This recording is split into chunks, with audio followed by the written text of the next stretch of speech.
ମାନ ପୂଜା ବଜାର ଟାଇମ ଏଇଠି ଠାକୁର ପୂଜା ହଉଛି।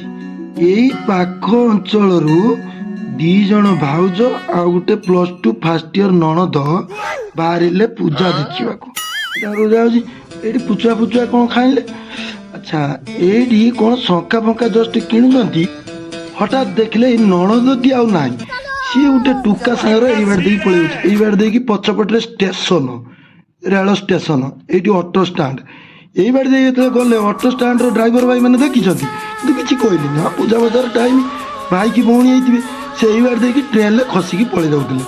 କିଛି ବାଟ ଗଲା ପରେ ବଜରଙ୍ଗୀ ଟୁକାଙ୍କ ସାଙ୍ଗରେ ଧରା ପଡ଼ିଗଲେ। କିନ୍ତୁ ବଜରଙ୍ଗୀ ଟୁକା ତ ଛାଡ଼ିବା ଲୋକ ନୁହେଁ। ମୋ ଝିଅ ଧରା ପଡ଼ିଗଲେ। କିନ୍ତୁ ଘଟଣା ଶୁଣୁ ଶୁଣୁ କଣ, ବୈକୁଣ୍ଠ ମହାନ୍ତି ଝିଅ ପଳାଶ ଜେନା ପୁଅ ସାଙ୍ଗରେ ଫେରା। ମୋ କହିବା କଥା, ତୁ ଝିଅଟି ପାଠ ସାଠ ପଢିକି ଏ 2ଟା ଭାଉଜଙ୍କୁ ତ ଫସେଇଲୁ। ଏତେ ପାଠ ସାଠ ପଢିକି ବାପ ମାର ନାଁ ପକେଇଲୁ। ଛି।